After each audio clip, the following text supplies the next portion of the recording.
Hola, Buenas tardes. buenas Buenas. tardes. Hola. Acá de Hola a todos. Uruguay. Silvia, Montevideo. Buenas tardes desde Montevideo. Raquel. Hola. Hola. Buenas tardes, vos. hola Ale. Hola Silvia. De Montevideo, buenas tardes, vos. Buenas tardes, buenas tardes. La Alejandra. Simón. Usmax de Simón. Guten Danken. ¿Quién saluda? Sonia Gartner. Ah, Sergio, Guzmán. Leben dir. Bin leben dir. Kik. ¿Cómo estás hoy? Agustavo. Y aquí te mandé. No, No.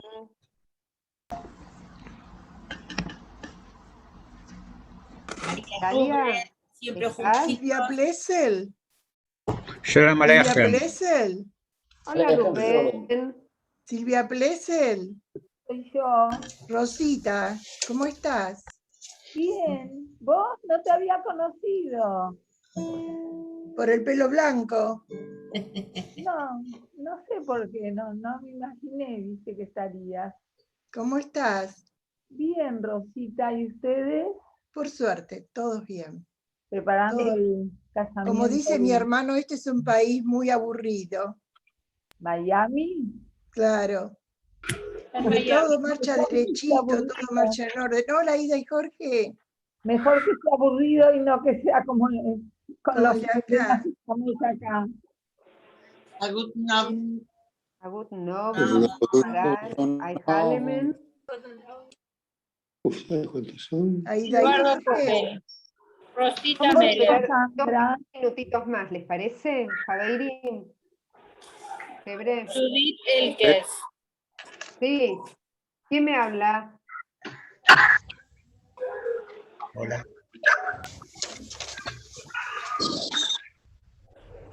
Ahí está, mira. Ahí está. Sí, sí.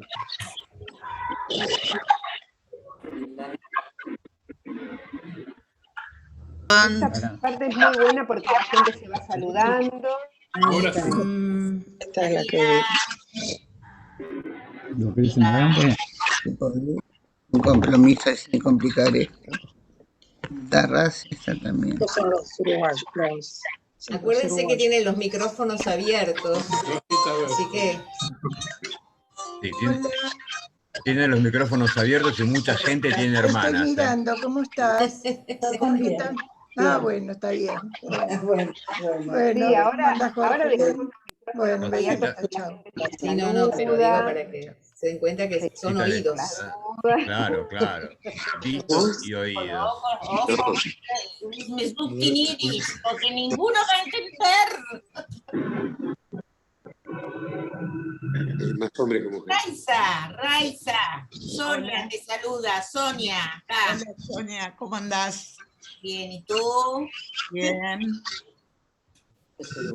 Al firme, Raiza. Y cuando puedo me engancho en... Me parece muy bien. Hola Alejandra.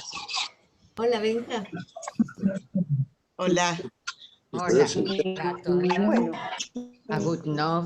Bueno, yo estoy mirando los nombres de Todos miramos los nombres. Legalicémoslo. Él si hay algún conocido. Claro. bueno, vamos. Vamos, ¿dónde vamos? ¿Dónde vamos? ¿A tomar quesito? Tenemos un viaje largo, así que empecemos a andar, ¿les parece? Sí. ¿Muteamos? Ahí está. ¿Traigo torta, chicos, para el café? Sí. Ya tendrías que haber mandado, ¿eh? No está mal, ¿no? No, para nada. Va a llegar el día en que se va a poder hacer eso también. Ahora viene la parte antipática, porque voy a silenciar a todos. Así, préndanse los micrófonos los compañeros de Face y silencio a todos. Ahí estamos. Guten Abend, die Halemen. Les agradecemos mucho que estén acá con nosotros compartiendo otro miércoles en Ivo. Este es el primer miércoles de mayo y le voy a dar a Alejandra Charny las palabras y la música. Esto es Tei mit Lieder, una prolongación del Tei mit Idische Lieder que vengo realizando desde hace muchos años, enriquecido en esta oportunidad por el valiosísimo aporte del Ivo y el de mis maravillosos compañeros de viaje, Yasmín Garfunkel, Pablo Feibel Levington, Diego Uberman y Judith Elkes. Mi Bobe ya me decía que con Yiddish se puede viajar por todo el mundo. Si vos vas en China también van a hablar en Yiddish. Eso decía mi Bobe. Esta canción con la que hoy abrimos, la hice para que nos acompañe en cada uno de los próximos Tei mit Lieder alrededor del mundo, con el profundo y milenario sueño de paz entre los pueblos.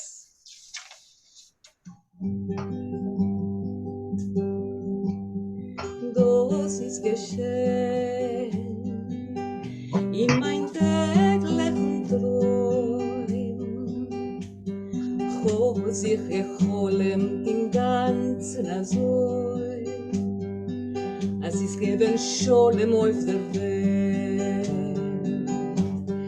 Das ist geschehen in mein täglichen Träumen, hob sich geholem den ganzen Azoi, als ist geben Scholem auf der Welt.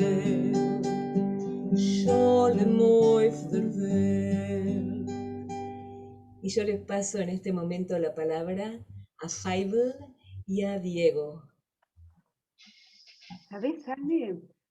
Primero les quería contar que fíjense ustedes cómo las bebidas nos acompañan en distintos momentos de la vida.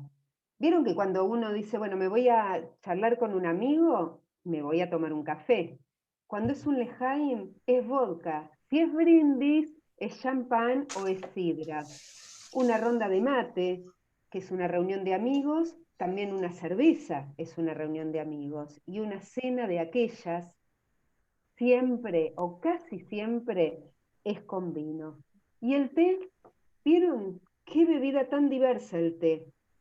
Y sí, tenemos té medicinal, que manzanilla, lavanda, y quién no se tomó varios tilos en este último año de pandemia, ¿sí? Y el té negro, y el té rojo, y el té verde.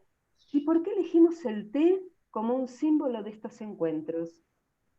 Porque el té tiene la característica de haber recorrido la historia, de seguir recorriendo la historia, y de atravesar las culturas. Y por eso nosotros vamos a una cultura muy milenaria, donde está el origen del té. Y esta es nuestra primera estación, que es China. Entonces, Feibel y Diego, ¿ustedes tienen algo para contarnos de China? A ver. Bueno, sí, algunas cositas hay. Buenas noches. Está Feibel ahí. Sí, ahí está Feibel. Buenas noches, Juan Lin, bienvenidos a China, los saludo como corresponde en idioma chino, Sainen Aleba Gris, en Yiddish, bueno, también en español, claro, para darles la bienvenida. Bueno, Feibel es un chinólogo profesional, la manera científica de decirlo es sinólogo, y bueno, la idea es por lo menos compartir unos minutitos con esta historia que es muy, muy rara, que tiene unidos al pueblo judío y al pueblo chino de una manera bastante poco frecuente. Tenés si querés, un inicio que es casi mítico. Para eso vamos a ubicarnos en los años de Marco Polo, con la creación o la fundación de una primera sinagoga. Ahora seguramente Feibel incluso él tiene imágenes que van a poder ver, él nos va a decir dónde, después que termine esta charla. Después tenemos un periodo un poquito más cercano a nosotros, en donde se crea prácticamente de la nada la ciudad de Shanghái, y los creadores, los constructores de esa ciudad de Shanghái fueron judíos sefaradíes, y simultáneamente se estaba desarrollando la construcción de los ferrocarriles en el norte de China, también hecho por empresarios judíos en lo que era la ciudad de Harbin. También ahora Feivel va a tener mucho para contarnos de eso. Y después, un periodo más cercano en la historia, un periodo con un dramatismo muy particular, porque tiene que ver con la Segunda Guerra Mundial, tiene que ver con el Holocausto, y tiene que ver con el momento más cercano a nosotros, en donde se expresa la solidaridad bastante rara, si querés, en un punto entre judíos y chinos. China abrió la ciudad de Shanghái, poca gente por ahí lo conoce, cuando muchos países de Occidente ponían cupo y límite a la cantidad de judíos que podían refugiarse. China abrió su ciudad de Shanghái, su ciudad más grande y más cosmopolita, para recibir a todos los judíos que quisieran ir, y ahí fueron. Y vivieron mucho y tuvieron mucho que hacer, y se desarrollaron muy fuertemente en lo cultural, en lo económico, incluso en lo político, hasta que finalmente terminó la guerra. Pero el que sabe en serio de esto, el que sabe de verdad, y el que tiene pruebas, es Feivel. Bueno, Diego, gracias por darme la palabra. Así como decías vos, en China hay muchas ciudades donde históricamente se desarrollaron comunidades judías, pero también da la particularidad de que hoy en día sigue habiendo una vida judía en China, a pesar de estar alejada de los polos de vida judía a nivel mundial. Hay una vida judía plena. Cualquier persona que va a vivir a China puede vivir como judío y teniendo una vida comunitaria activa en cualquiera de las grandes ciudades de China, ya sean Shanghái, con toda la historia que vamos a contar después, o incluso mismo en la propia capital, que es Beijing, que es la ciudad donde viví yo, donde legalmente sigo viviendo a pesar de estar varado todavía en la Argentina, y existe toda una vida de tipo comunitaria, como les estaba diciendo, que incluye desde sinagogas, escuelas judías, instituciones sociales e incluso restaurantes judíos en la ciudad, e incluso actividades, como dijo Alejandra cuando comenzó el evento, que si uno va a China incluso se puede hablar en yiddish, y es verdad, hemos hecho en mi propia casa, donde residía en Beijing, actividades, noches de idioma yiddish, así que hemos llegado a hablar y cantar en yiddish en la propia China, tanto con personas de la colectividad judía de diferentes países que vivían en Beijing, y también chinas que estaban interesados y interesadas en aprender y en conocer y en descubrir el mundo de la cultura judía. Así que, si querés, Diego, podemos hacer un breve repunte de lo que fue la historia de los judíos en China y de cómo se fueron instalando. Dale, empecemos por Kaifeng, ¿Por qué no contás un poco Kaifeng? Bueno, Kaifeng tiene la particularidad de ser el lugar mítico donde los judíos se instalaron en China, producto de lo que fueron los judíos radanitas, aquellos judíos mercaderes de la antigüedad que, siguiendo el comercio de la ruta de la seda, de la ruta que conectaba a China con Roma, se fueron instalando a lo largo de ese camino, y hubo un periodo de muchísima bonanza en China durante una dinastía que tuvo China, que fue la dinastía Tang, donde promovieron a que muchísimas poblaciones se instalen en el territorio chino, y entre ellos estos judíos radanitas se instalaron.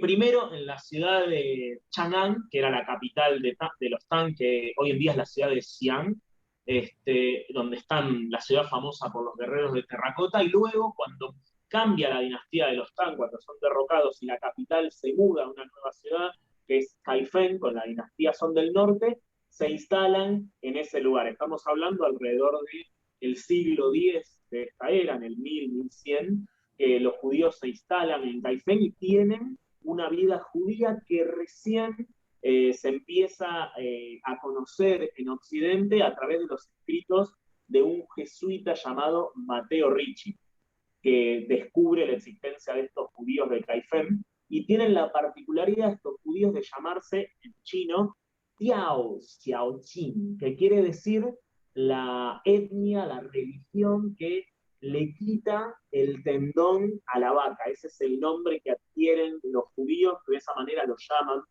los chinos. Hoy en día el nombre es distinto, hoy nos llamamos Yehudaïren, que quiere decir personas de la tribu de Yehuda, pero en ese momento se llamaba la religión de las personas que le sacan el tendón a la vaca por esa mantención del kashrut, de no comer el tendón de la vaca, para diferenciarlos de los musulmanes, que eran aquellos que no comían cerdo. También los musulmanes no comen cerdo, los judíos tampoco comemos cerdo, pero se podían englobar a las dos religiones diciendo los que no comen cerdo, por eso pusieron lo del tema del tendón.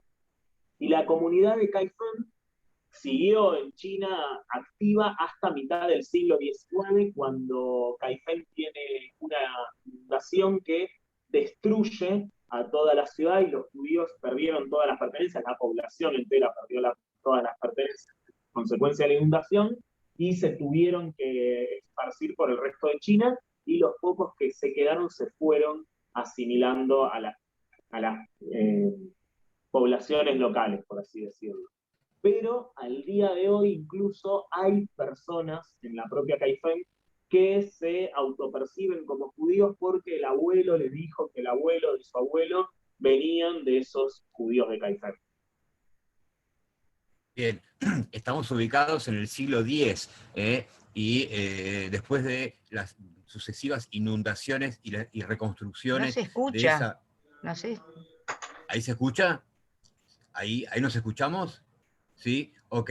Decíamos que estamos ubicados en el siglo X y que después de varias inundaciones y reconstrucciones del templo, finalmente esa comunidad, que era una comunidad muy chica, termina, como dice Feivel, por un lado asimilándose y por otro lado dispersándose. Imagínate que pegarle en burro desde Italia hasta China no era algo fácil, y entonces esa comunidad finalmente termina convirtiéndose para nosotros en un relato casi mítico que rescata Matteo Ricci, que es este jesuita que contaba Feivel. De ahí pasamos al siglo XIX, a las guerras del opio, donde... No se escucha. Mónica, ¿ahí tampoco escuchás? ¿Ahora Mónica, se debe ser un tema de Yo escucho micrófono, perfecto, porque no sé estamos el resto. escuchando perfecto. ¿Seguimos? Todos Sí, escuchamos. Diego. Bien, decíamos entonces que pasamos al siglo XIX, cuando Inglaterra y China tienen las dos guerras del opio, que siempre se habla de la guerra del opio. Bueno, fueron dos guerras del opio por motivos parecidos, donde siempre el opio tuvo que ver. La victoria final de Inglaterra hizo, entre otras cosas, que ellos colonizaran parte de la costa, que se quedaran con Hong Kong, por ejemplo, y que le asignaran a distintos países, le alquilaran básicamente a distintos países partes.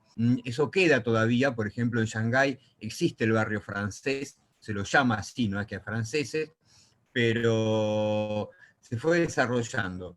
El tema es que el lugar era un lugar bastante inhóspito, no había demasiado, y entonces lo que hacen los ingleses es convocan a empresarios judíos, sefaradíes, que estaban en la India. Era gente muy poderosa, gente de mucha plata, con una gran visión comercial e industrial, y entonces van, las más conocidas, que fue la que tuvo mayor protagonismo en esta historia, fueron los Sazón, cuya edificio principal, el de su empresa, todavía está en pie en la costa, en la costanera de Shanghái, que es un lugar muy lindo y muy visitado. No sé, bueno, el hospital de niños, por ejemplo, actualmente era la casa de otra de estas familias judías, que llegaron a ser más o menos unos 800, y a partir de ahí comenzó el desarrollo exponencial de la ciudad de Shanghái hasta convertirse en la ciudad más cosmopolita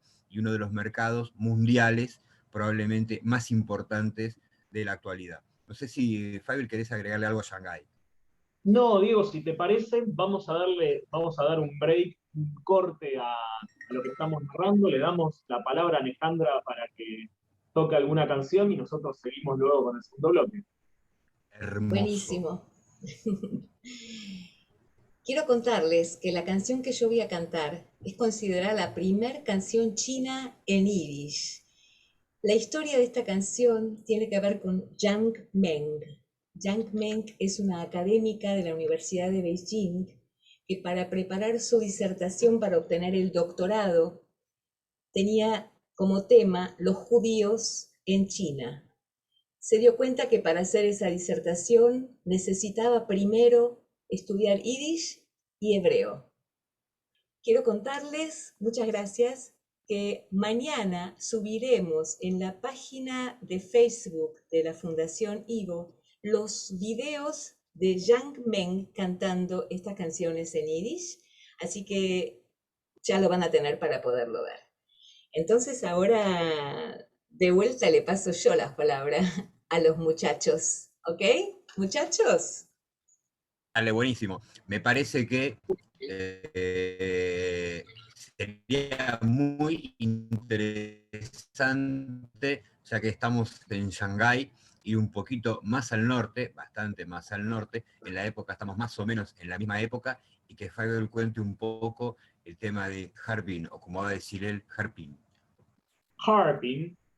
Harbin es una ciudad que está en el norte de China.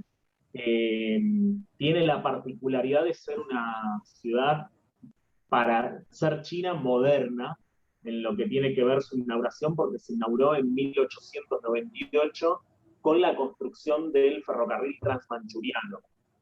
El imperio ruso de aquel momento decide construir un tren que una, en un principio, de Moscú a su extremo oriente, que era Vladivostok. Luego decide ampliar la línea férrea, que alcanzando Moscú hasta la capital china, que era Beijing, pasando por toda la zona norte de China, que era Manchuria. Y deciden establecer su centro de transbordo ferroviario en una ciudad llamada Harbin, que queda muy cerquita de la frontera con Rusia, muy, muy cerquita. Y ahí empezaron a migrar muchos rusos para construir esta ciudad.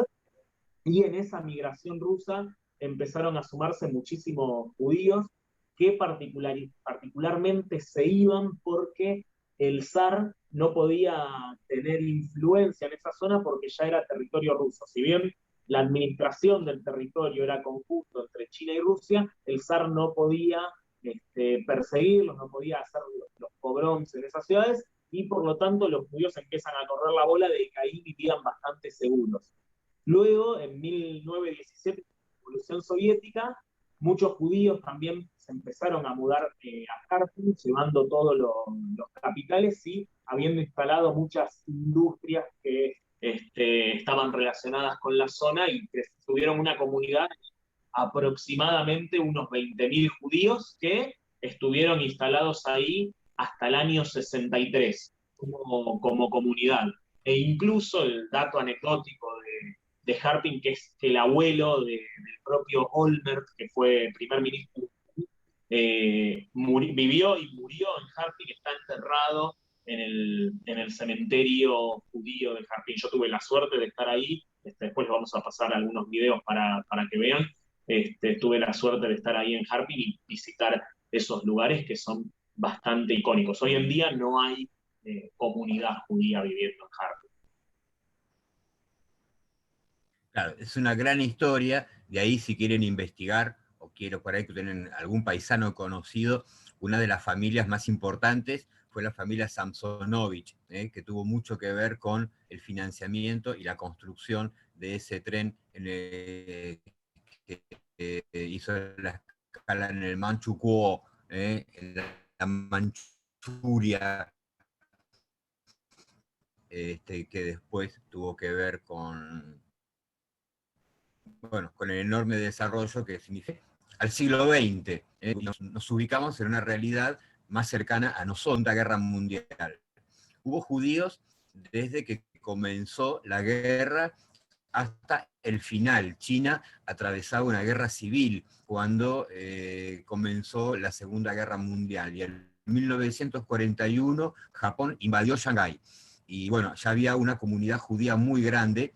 Los japoneses, simplemente por el hecho de estar aliados a Alemania, desplegaron una serie de políticas restrictivas, y digo restrictivas y no antisemitas abiertamente, porque ellos de hecho no lo hicieron, y no llevaron adelante políticas así de exterminio como Alemania, pero sí hicieron un gueto, el gueto de Shanghái, que sigue estando, quedan testimonios de ese lugar, actualmente vive gente, simplemente Fabio seguramente nos va a poder ilustrar mejor, pero en ese gueto, en ese lugar, llegó a constituirse, por ejemplo, una unidad militar, un cuerpo de voluntarios judíos que pelearon contra la invasión japonesa junto al ejército chino y al ejército inglés. Y cuando terminó la guerra, la mayor parte de esos judíos que venían de Europa occidental se fueron. Terminaron sus diarios, terminaron sus emprendimientos comerciales, sus emprendimientos culturales. Muchos se fueron a sus países de origen de vuelta, algunos se fueron a Estados Unidos, algunos se fueron a Australia, y quedó poco testimonio. En ese momento sí quedaron algunas personas. Quedó un personaje, por ejemplo, que es muy interesante, si les interesa estudiarlo, que se llamó Israel Epstein. Nunca un Gómez, un Fernández. Israel Epstein. Se llamaba el amigo que se quedó y terminó siendo uno de los jefes de prensa de Mao. La guerra civil continuó después de la guerra, digamos, del final de la Segunda Guerra Mundial, entre los dos bandos, el bando nacionalista de Chiang Kai-shek, que dio lugar después a la creación de lo que hoy es Taiwán, y el bando comunista, que fue el que llevó adelante Mao, que finalmente recuperó todo el territorio y proclamó en 1949 la República Popular China. Y ahí se hizo un punto de inflexión muy importante en la historia del judaísmo y de la judería china. No sé si Fabiel seguramente quiere agregar algo sobre el tema, porque estuvo hace muy poquito viviendo ahí. Sí, bueno, en verdad, en el tema de Shanghái lo que es muy loco es que hay un museo que era una de las antiguas Shanghái, que hoy funcionan como el Museo de Refugiados Judíos, que también hay un museo en Harpini, que la mayoría de las personas que visitan estos museos son los propios chinos, que están muy interesados en conocer todo lo que es la cultura judía. Incluso para los propios chinos el hecho de ser judío es un sinónimo de inteligencia y de dinero. Entonces ellos rodearse o tratar de conocer judíos si pueden, o tener amuletos que le den como una especie de suerte, la inteligencia y el dinero.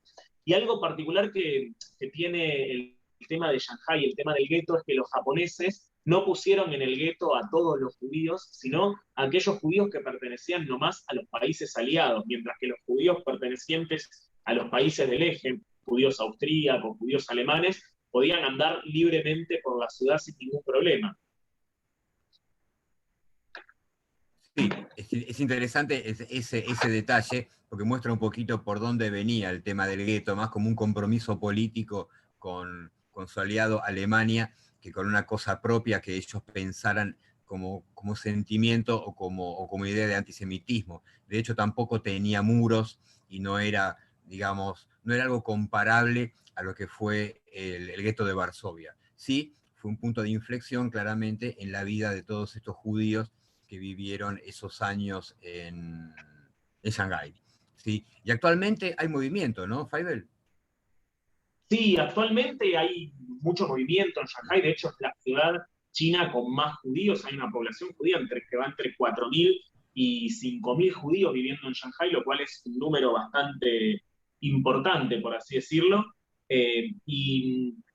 Hay 3 sinagogas, en realidad hay 4 sinagogas, 3 Chabad, una sinagoga sefaradí, hay también 2 escuelas judías, hay una vida judía bastante importante en lo que es Shanghái. En realidad en Shanghái y en Beijing, pero más que nada en Shanghái.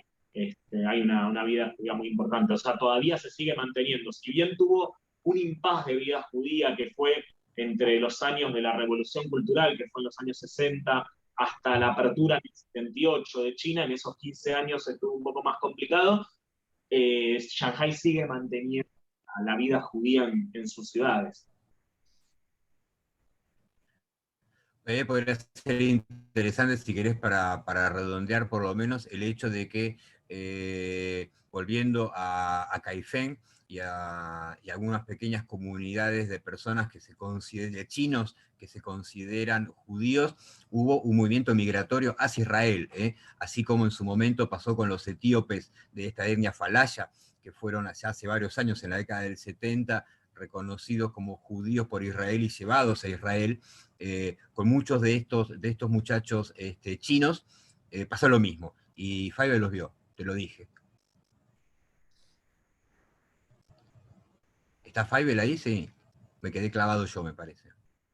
Faibel, ¿estás congelado? Me parece que está congelado Faibel. Ahí estás. Ahí vuelve. Ya estoy, ¿no? Tengo, perdón, Sí. problemas con la Sí. conexión un poco. ¿Querés que Alejandra pase la canción o podés vos? Sí, Ale, ¿tenés la canción? No, la canción la tiene allí para pasarla Fievel, pero si no, puedo tratar de hacerlo yo. una cosita, si querés, para cerrar este momento y darle paso a la canción. Hay gente que está haciendo preguntas, como Eduardo. Las preguntas, en todo caso, las contestamos todas juntas. Claro, Después, todas si les después, parece, ¿sí? ¿Te parece, ¿no? Diego? Ujú. No sé, bueno, me van a tener que dar un Sí, segundo claro. porque...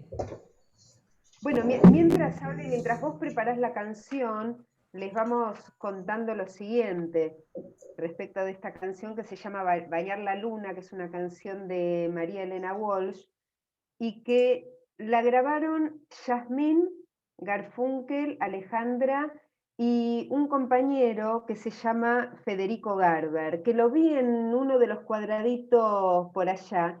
Federico las acompañó en el piano. Yasmín está en Buenos Aires, Alejandra está en Estados Unidos. Ahí Federico está diciendo hola, así que es parte del público presente. Entonces, Federico grabó, tocó el piano estando en Buenos Aires, Yasmín también en Buenos Aires, pero Alejandra en Miami. Entonces ahora vamos a escuchar esta canción que tiene una melodía oriental y que tiene ahí algunas palabras, algunos nombres que a nosotros nos convocan para el té de hoy, como las tacitas chinas.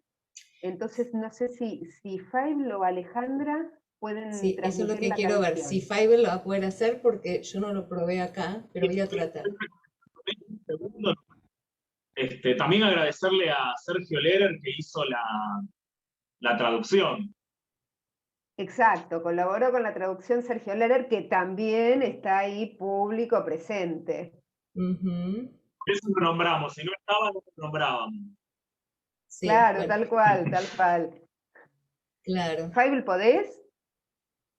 Sí, sí. Dale. Ok, Un segundo. me alegro.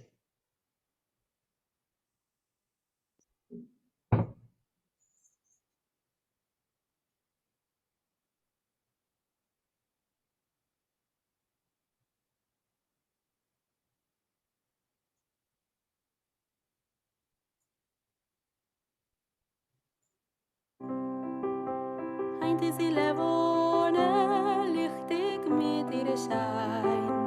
Lass mir singen alle mit der Gläsel Wein. Eindelijk zie wonen, selbst gemacht. Sei nicht allein, lass mir zusammen sein. Auf die Wohnen steht ständig Ruhe. Mackenzie Fäden, kein Sieg.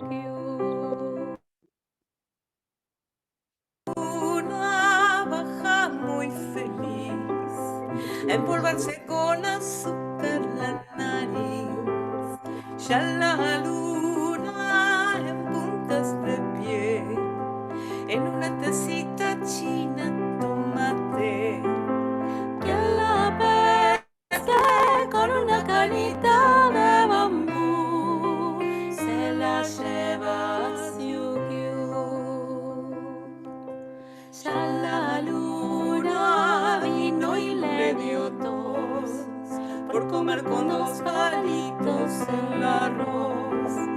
Ya la luna baja desde allá y por el charquito quito nadará. Y en la pese con una canita de bambú se la lleva a Siukiu.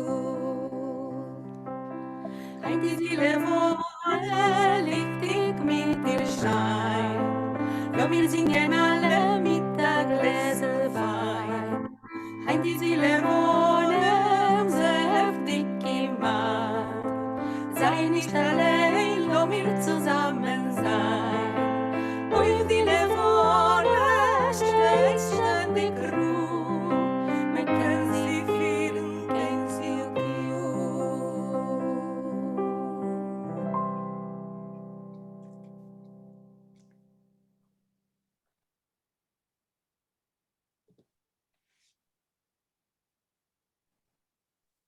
¡Qué belleza! Chicas, gracias Federico y gracias Sergio también por colaborar con la traducción con Ale. Una belleza. Vamos, ¿hay alguna pregunta que estuve viendo por ahí? Les pido, los muchachos son los respondedores.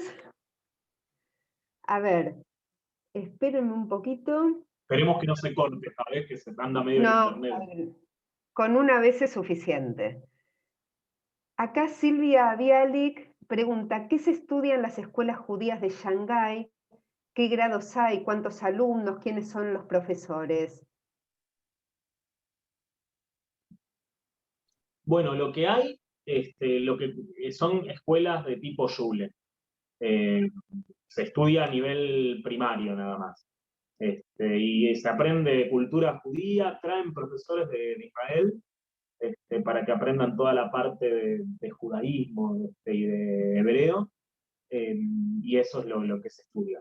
Antiguamente, antes de los años 60, llegó a haber incluso una yeshiva en Shanghái, la yeshiva de Mir, que fueron unos judíos de la yeshiva de Mir en Belarus, que emigraron hacia Shanghái y hicieron su propia yeshiva en una de las sinagogas más grandes que tenía la ciudad de Shanghái, que era la Od el Rahel, y ahí construyeron, ahí, digamos, hicieron funcionar su propia yeshiva. Pero bueno, actualmente solo hay escuela primaria. Hay no otra pregunta, sino algo que están comentando María y Rubén. No sé si María o Rubén comentan que el tío de uno de ellos dos, Wolf Savielovich, vivió más de 5 años en el gueto de María. ¿Querés comentarlo vos en vez de que yo lo lea, María? Bueno, sí. Dale. Espera un poco. Sí. Escuchar esto me produjo una emoción muy grande, porque uno de los recuerdos de mi niñez es cuando fuimos al puerto de Montevideo precisamente con mi tía y mi mamá a recibir a mi tío Wolf, que huyendo de la...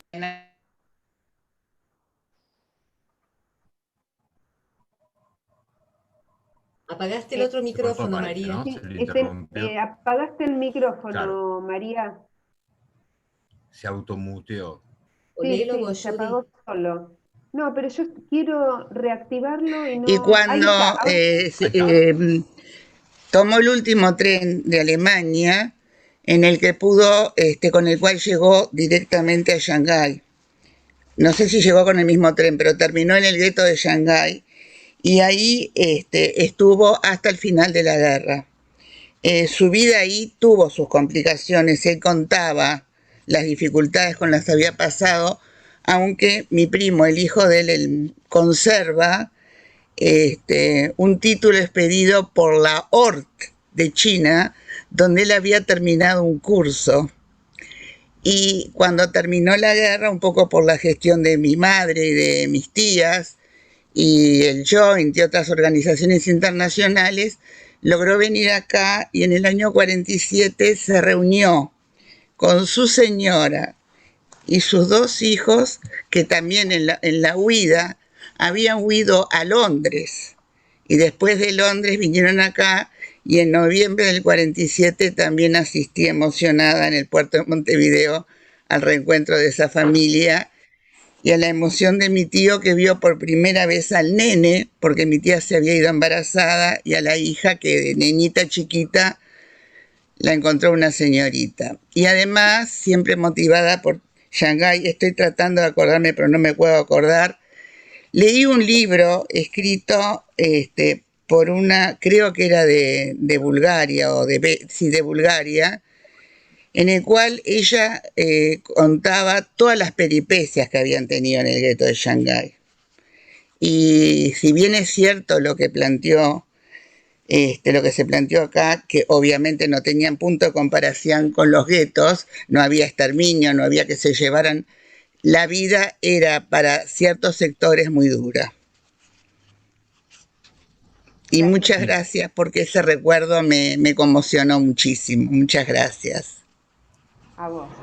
A vos. Muchas gracias. ¿Alguien tiene Gracias, muchas alguna gracias. pregunta o alguien quiere comentar algo? Seguimos.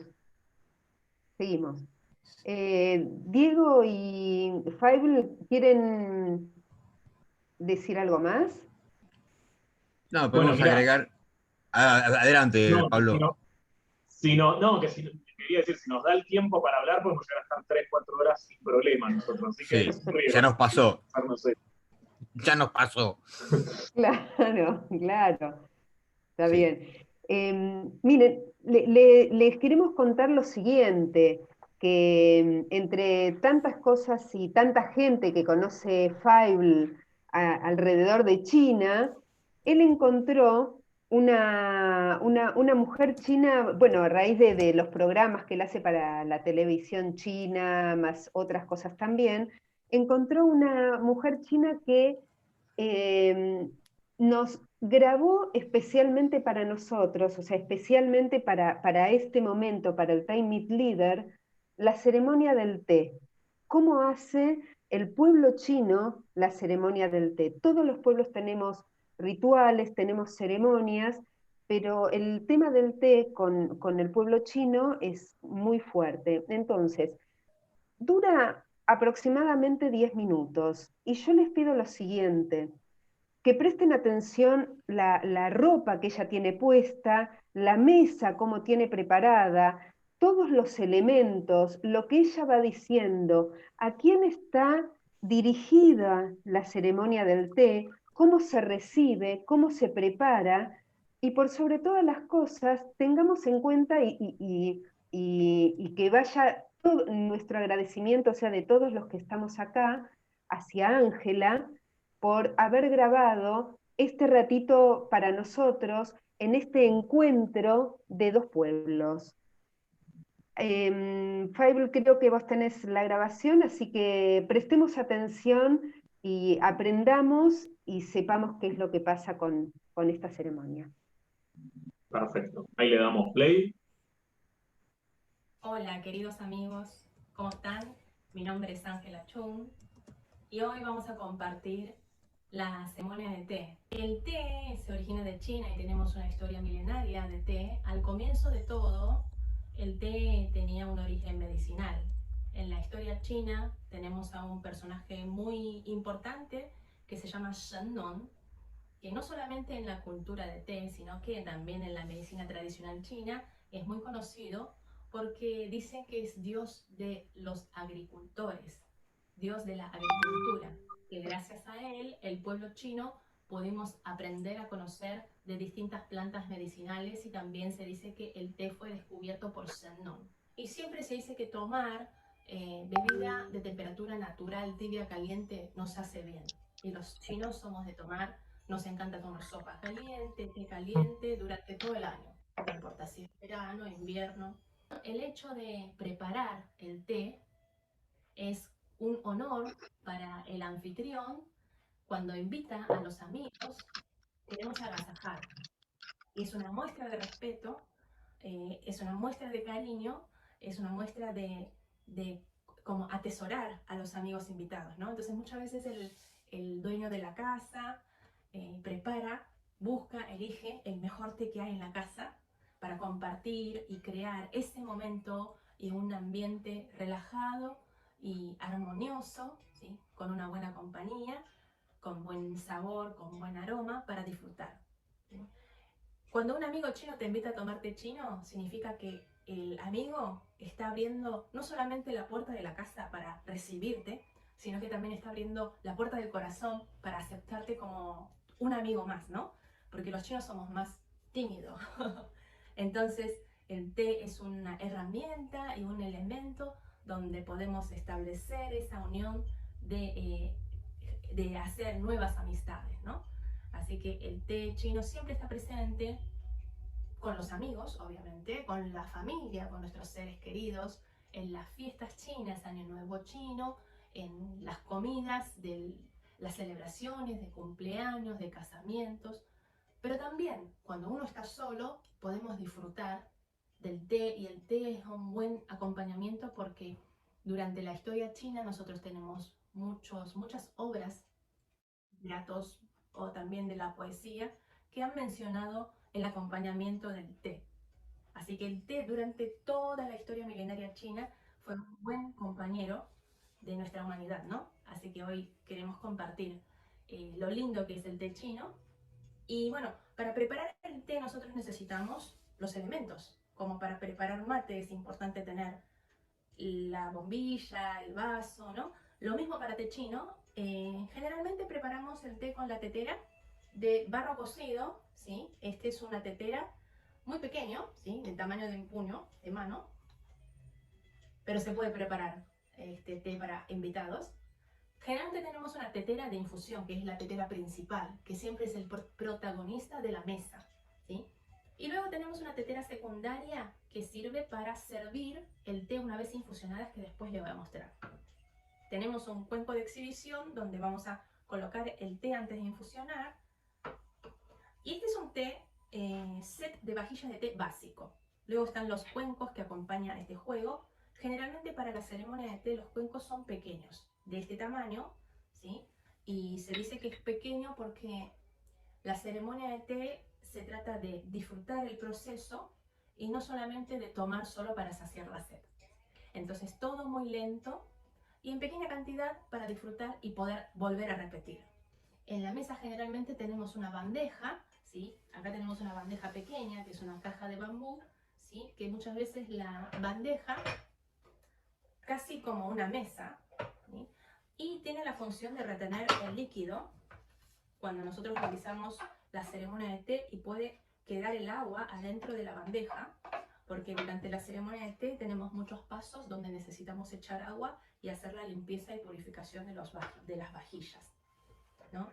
Les mostré esta bandeja que es más pequeña, pero en esta aquí tengo una más grande. Muy bien, así que hoy vamos a disfrutar de la ceremonia de té con el té Oolong Cha. En esta presentación es muy práctico porque muchas veces no sabemos cuánta cantidad de té tenemos que colocar, ¿sí? Muchas veces depende mucho del tamaño de la tetera, ¿sí? El té, en este caso, pasamos al cuenco de exhibición, y lo que hacemos antes de comenzar con la ceremonia de té es mostrarles a los amigos, a los invitados. Es una muestra de actitud, de respeto, de aprecio, de darle la bienvenida a los amigos diciendo, mira con qué té te voy a agasajar hoy, ¿sí? Entonces, cuando estamos mostrando con el cuenco de exhibición es el momento que les presentamos el té que vamos a tomar, les contamos la historia del té si es que sabemos, lo hay, ¿sí? Y utilizamos este cuenco de exhibición. Y antes de realizar la infusión tenemos un paso que se llama el templado. Vamos a echarle el agua caliente en el paso de templado a la tetera vacía.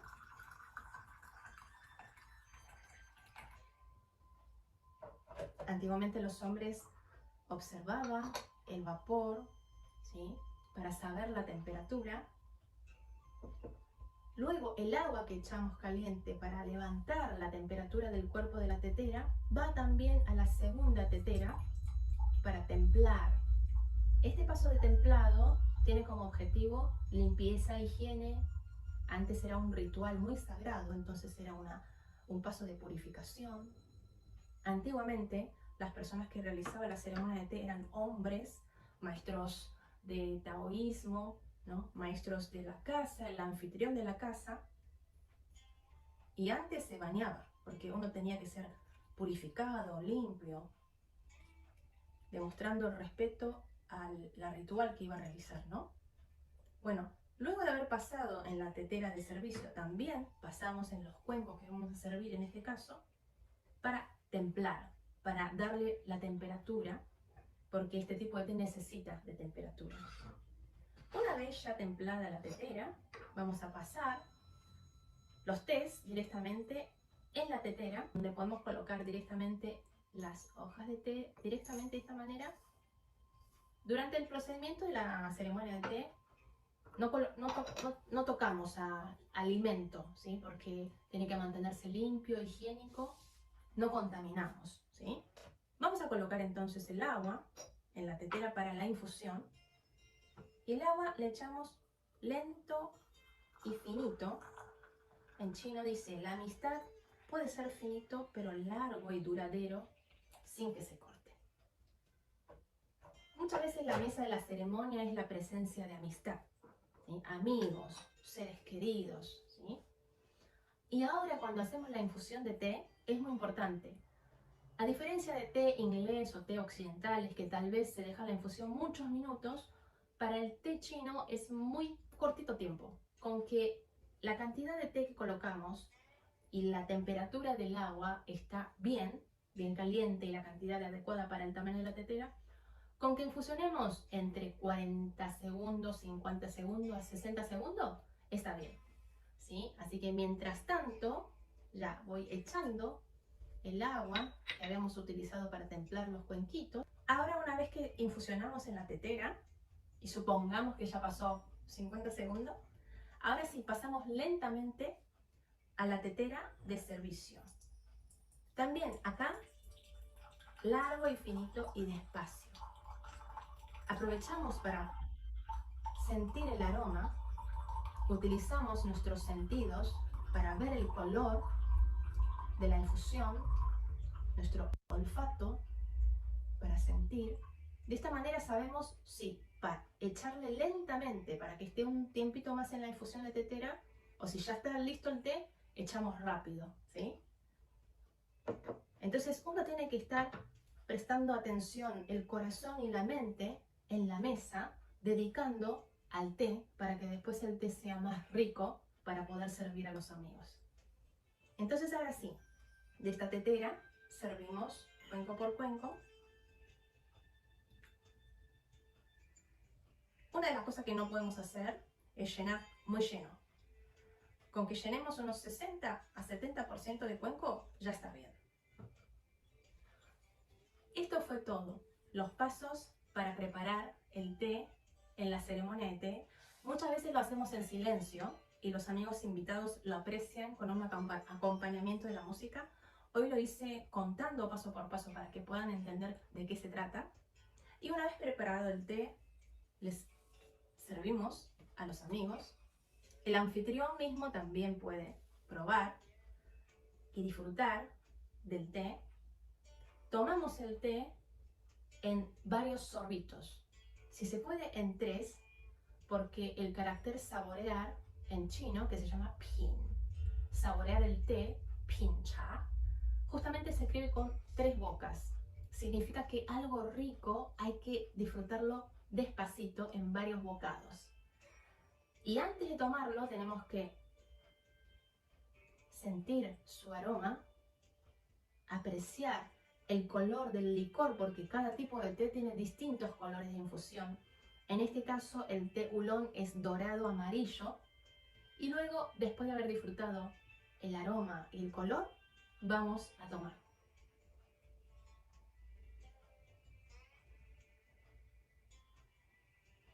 Así que espero les hayan gustado, espero que pudieron conocer un poco más sobre la cultura del té chino. Espero que también este tiempo de compartir sea de establecer una amistad de distintos pueblos. Y hoy, conociendo el té chino, espero que algún día puedan también probar el té chino. Muchas gracias por escuchar.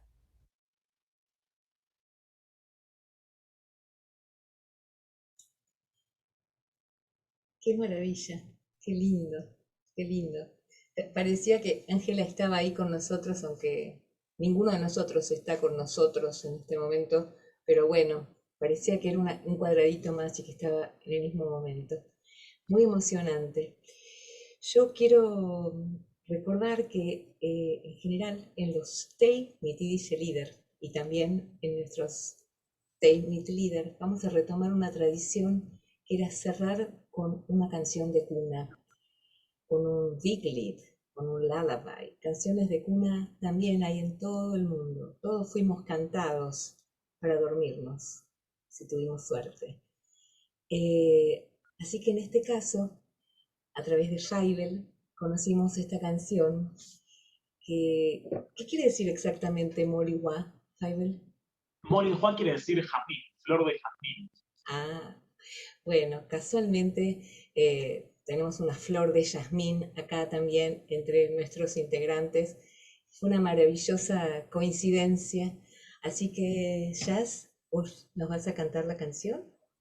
Y agrego algo más, Alejandro, lo que decías, que es una canción muy tradicional de China, es el Oifenpieperschik de China, el samba para mi esperanza de China, ¿no? Es muy clásico, muy icónico, y cuando uno va a China lo primero que le enseñan es esta canción.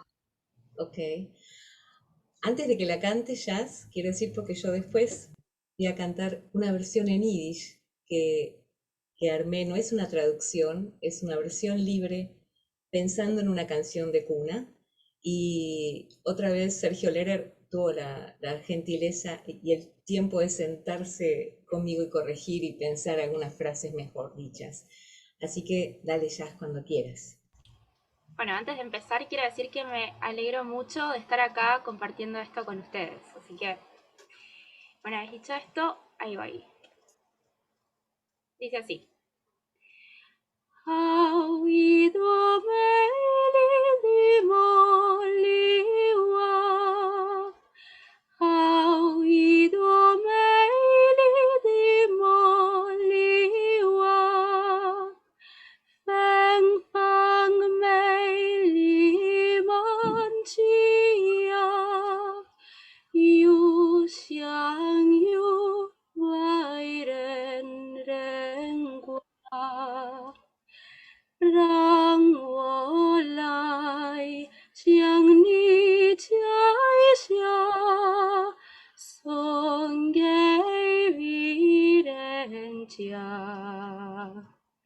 Moliwa, ya Moliwa.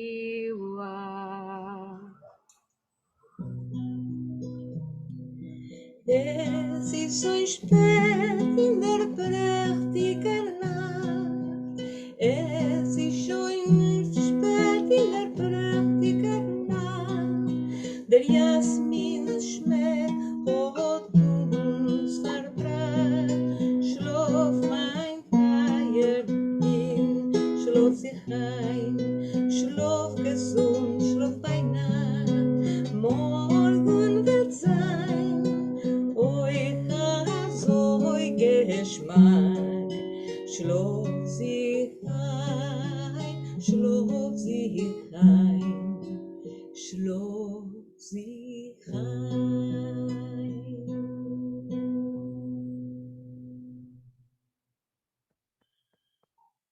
Qué lindo, Muchas chicas. gracias. Qué lindo, chicas. Quiero decir que nunca antes había cantado en chino, es la primera vez que lo hago. Y yo nunca había cantado esta versión en yiddish. Esto es lo interesante, que son cosas que están pasando así como únicas, por lo menos para cada uno de nosotros también.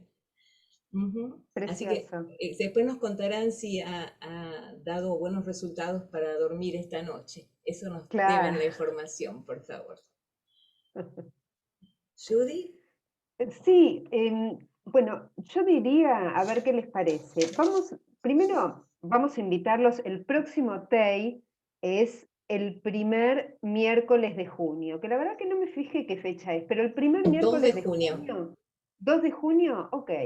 Entonces, miércoles 2 de junio es el TEI siguiente, y el TEI siguiente es Rusia. Así que si ustedes quieren ir buscando algo de Rusia y que tenga que ver con el TEI, etcétera, y capaz que tienen alguna foto o algún elemento, lo vamos a ver el 2 de junio.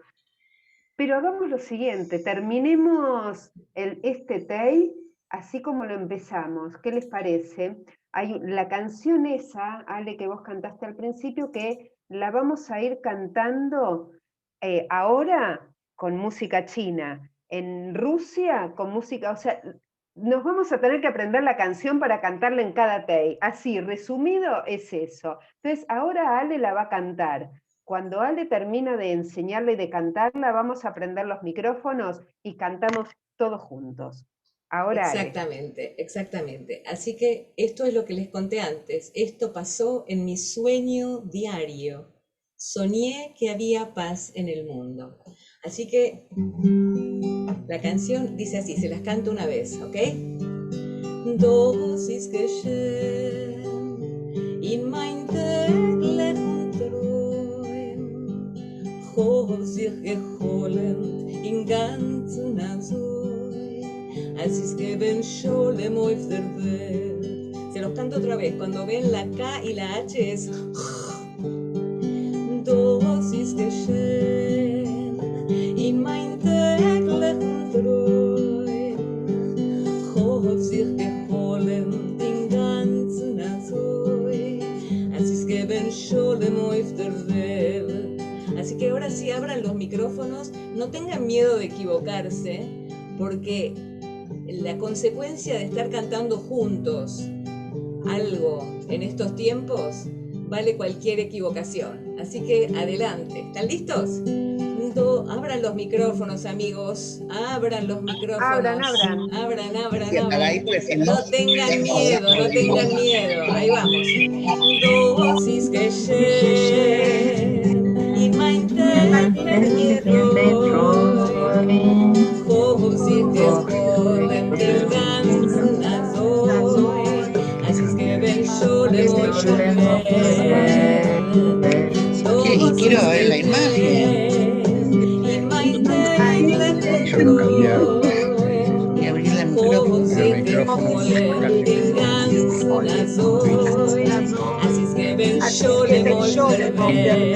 Última vez, no hablen de otra cosa que no sea la canción. Vamos a cantar. Dosis geschehen in mein täglichen Träum, hob sich geholen den ganzen Azul, als ist geben Scholem auf der Welt, als ist geben Scholem auf der Welt, als ist geben Scholem und gesund auf der Welt.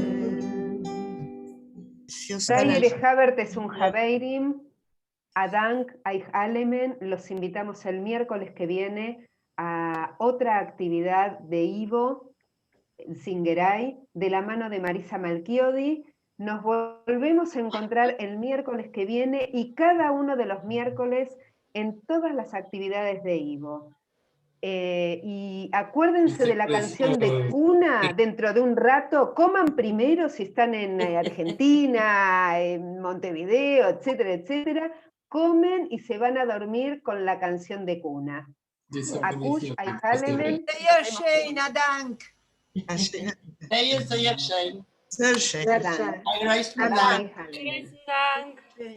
Adán Farales. Adán Cantaste muy lindo. Muy lindas las cantantes.